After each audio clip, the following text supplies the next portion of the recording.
Hi everyone. Welcome to the February EV-ANAR on using screen recordings to enhance student learning. My name is Dr. Antoinette Marie Davis and I have been teaching here at Embry-Riddle since January of this year. I am an adjunct assistant professor and I am on the math side of the math, physical science, and life science department, and I can say that my journey here at Embry-Riddle has been an amazing experience. So in talking about screen recordings, I had a discussion with Christina on the best ways to look at screen recorders and how to make recordings for our students that they can watch in order to go forward and start the learning process before we actually discuss the full topic. What I've used for a lot of different classes, I've sent out short videos to introduce the next day's topic. So that way students have a chance to get a jump start on what we're going to learn. And students tend to enjoy this because they don't have to wait to come to class to start learning about this material. So let's go ahead and begin. Why screen recorders? Well, first of all, we know our students are always using social media and of course their cell phones. And I think that screen recorders are the best way to give them a chance to view multimedia learning in the actual classroom. A lot of students, when they go into the classroom, they tend to see the lecture method. Don't get me wrong, I grew up on the lecture method. However, for the 21st century student, whether traditional and non-traditional, they need something additional to draw them in and keep their attention. This type of presentation is on demand, as we know that all of our students live all over the country. When I say the country, the worldwide area, global. And we don't want to have certain things available for U.S. students, certain things available for students who are overseas. With screen recorders, they're available on demand. Students can access them at any time from any location. And you want to make sure that students have access to them at all times, whether they're on vacation, whether they're at home, whether they're at the grocery store. You'd be surprised. People do actually watch these videos in the grocery store. You want to make sure that you create a file that has instructions. Oftentimes students see videos and they say, oh, this isn't organized. And although we like the video, but our instructor did not put this together correctly. You want to make sure that you use step-by-step instructions. Students love discipline, even though they say they don't. They do love discipline. And when I say they love discipline, it starts with you, the instructor. When they see that you've put together a video that is very organized, very detailed, but at the same token succinct, they will be able to watch these videos over and over. We want to make sure that with these step-by-step instructions that we are clear on what we're trying to present to them. Because if students are not clear, then that means we haven't done a good job, and then of course we'd have to do another video. So far, I found screen recorders to be very easy because of course all of them are on the web. The ones that I have used have also come with quick downloads, and I'm able to download them and go ahead and start recording. Also, I'll talk about this a little bit later in the presentation, but these presentations can be shared via link. There is a way to use certain screen recorders and be able to transfer them to your YouTube channel. And I'll discuss that in just a moment. Here's some options. Filmora Scan. I have never used Filmora Scan, but I have used Camtasia Studio. And as we all know, in using Camtasia, recording the video is the easy part. But it takes at least an hour, 30 minutes to an hour to download. And with all of us having busy schedules, who actually has 30 minutes to an hour to wait for a video to upload for students? We have other things to do. I've also used Jing, and Jing is very relatively easy. Screencastomatic is so far my favorite screencast because of its easy downloadability. Snagit, Apple QuickTime, and Screencastify are some other options. These options are what I have found in terms of free options because as instructors, we love free when it comes to applications for our students. So far my favorite has been Screencastomatic. I, in the very beginning, was kind of nervous about using it because I didn't really understand how to use it. But as in all applications, I said, well, I'm going to be in instruction for a very long time. I need to learn how to use it, especially if it's going to make my instruction that much better. So I started playing around with Screencast-O-Matic and, of course, went to the website. Let me show you the website. This is the website. And what you would do, I'm actually signed in right now. What you would do is sign in this area, and you can use your Embry-Riddle email address or your personal email address. Please note that wherever you whatever email address you choose to use, you have to keep using it at the same time each time, because Screencast-O-Matic will memorize it as well as your password. So if you're using different ones, you have to be very, very mindful of what videos are connected to which email account. So as you see where it says Start Recorder, I can't click it because of course I'm recording right now, but you would click Start Recorder and the recorder downloads in maybe 30 seconds. And this is the recorder actually down here in the corner, and it is actually recording right now. But what you would do is you would press the little button that says play. It actually has pause right now, but you push the button that says play, and it would actually ask you if you would like to record your screen, your audio, or if you'd like both. Okay, now your screen includes your video, which you can currently see right now. So screen and video, or audio, or both. And with these videos, it's best to use both, because most times students want to connect with what their instructor looks like. They want to be able to connect the face with the voice. So please think about that as you're doing your screencast videos. Also, in this particular area, you would be able to decide on if you would like to post your video within this area, within Screencast-O-Matic, or if you'd like to post it within your YouTube channel. Now, when I say your YouTube channel, what I mean is you actually have to have a YouTube channel set up in advance before you actually record your video. It is very, very difficult to actually post your video to a channel that has never been made.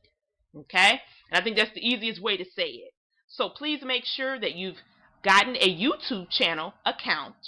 It is up and ready and active, so that when you're ready to download your video, it can go right to your YouTube channel and it's already set up. Okay? Screencast-O-Matic, of course, it can record your voice, and as you just saw, the way to sign up, this is actually the website address, screencastomatic.com, and it is actually written that way. Go in and click sign up, and of course, as mentioned, make sure that you know which email you're going to use and try to keep it consistent, because remember, unless you click that you want the computer to memorize your password, you're going to have to remember your password, and you're going to have to remember your username as well. Okay? After clicking sign up, click download and start recording. Now, where it says click upload, make sure you have your YouTube channel down to the letter, which means you need to know the exact name of your YouTube channel so that it transfers every single time. Each time I've done a video and I clicked upload, it automatically brought up my YouTube channel because it remembered that I used it the last time. Okay, so think about the channel you want to use, and also think about if you want to make it a public channel, meaning it's available to anyone, or if you'd like to make it a private channel, meaning that it's only available to your Embry-Riddle students or just people that you know, or very well just students. Okay, totally up to you. Best practices.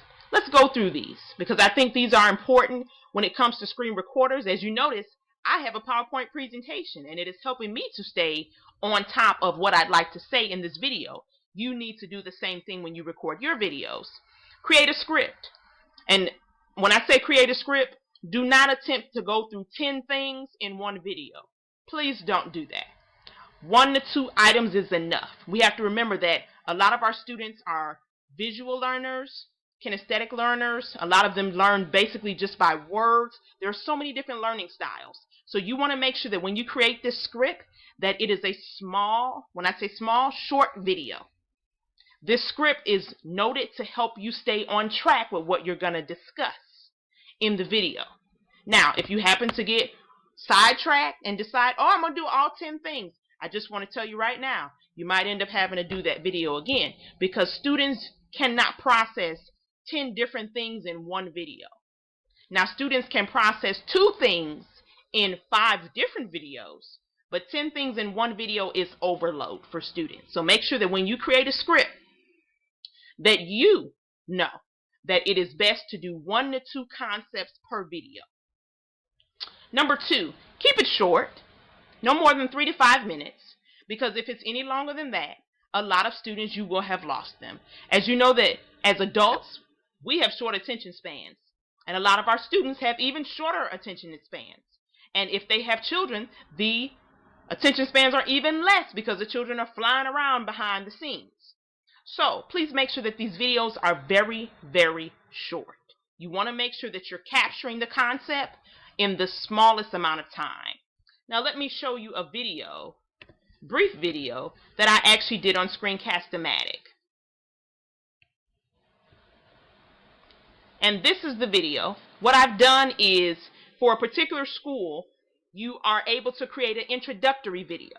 And with that introductory video, you want to be able to give students the best amount of knowledge in the shortest amount of time. As you can see, this video is 1 minute and 44 seconds. 1 minute and 44 seconds. What I did in this video, because this is the first video that they're going to see when they enter the course, I pretty much gave them a highlight on what to look for. For example, announcements. I made sure the students knew that with announcements, please pay attention to them because I will send them out on a weekly basis. Also, please keep in mind that the syllabus is there. You do need to read the syllabus. You do need to know what is exactly going on in this class before we actually start the class. If you want to know more about me, click on Meet Your Instructor. This will give you my bio as well as classes that I've taught and my experience in teaching this current course. Also, what is your favorite flavor of Kool-Aid? That's actually a discussion post. It's a way to get the conversation going and keep students engaged. I also highlighted grades. And this is where students would go in order to see how they're doing in the class. The biggest part of this video was Alex. I wanted students to know that their homework and their quizzes would take place in Alex. And in me showing them this video, they're able to bring up their screen and say, oh, I remember my instructor highlighted this. This is something I need to pay attention to. And because it's a Screencast-O-Matic video, of course you want to make sure that your lighting is proper. Okay, my lighting was just a little bit dark, but I was able to do the video nonetheless. However, whatever you want to highlight in a video, make sure you highlight it in a short video. This video is 1 minute and 44 seconds. As you can see, keep it short. Speak clearly and slowly. A lot of our students may not be from a lot of different areas where it is basically defined that we have to speak clearly and slowly. The reason why is because you notice we have students from all over the world. And all of these students are trying to understand what you are trying to say in this video. When I say speak clearly and slowly, speak at the level and tone that I'm speaking. Because that way students will be able to understand what you're saying. If you're speaking too fast and it's not clear, again, you will end up having to do another video. And that will delay the learning process for our students. Number 4, as mentioned, quiet area and appropriate lighting. As you can see, my lighting is much better here in this video than it is in the video that you just saw because there's better lighting. Make sure that your camera is at the level no more than less than where your neck is because students should be able to see you when you do your videos. Practice before recording. Before doing this video that I'm on now, I actually did 5 practice runs. You're going to have to do some practice runs before you start doing the official recorded video. This is why I say create a script. Because when you create a script, you won't have to do as many practice recordings. Number 6, set up a YouTube channel. Think about doing this early on. Make sure you write down the name of the channel so that when it's time for you to push upload, there is a place for it to go to. You don't want to assume that just because you clicked upload that it's going to your YouTube channel. You need to be able to type in the YouTube channel name so that way Screencast-O-Matic will remember it for each time you upload a video. Also, use colors. Not too many colors, but some colors that will keep students engaged. Some reds, some greens, some yellows, some blues. Okay, you notice I'm wearing a pink jacket. Pink is a bright color. Okay, so please make sure that you use colors that will help your students stay focused because we all love color in some way, shape, or form. So these are some of the best practices that I came up with in order to create the best video that you can for students. Are there any questions that you have for me? Feel free to ask them. And if you're a little bit shy, it's okay. Feel free to email me at davisa85@erau.edu. I am here to answer any questions that you have on Screencast-O-Matic, and I do hope that you enjoyed this presentation. If you have any other questions, feel free to let me know. Thank you.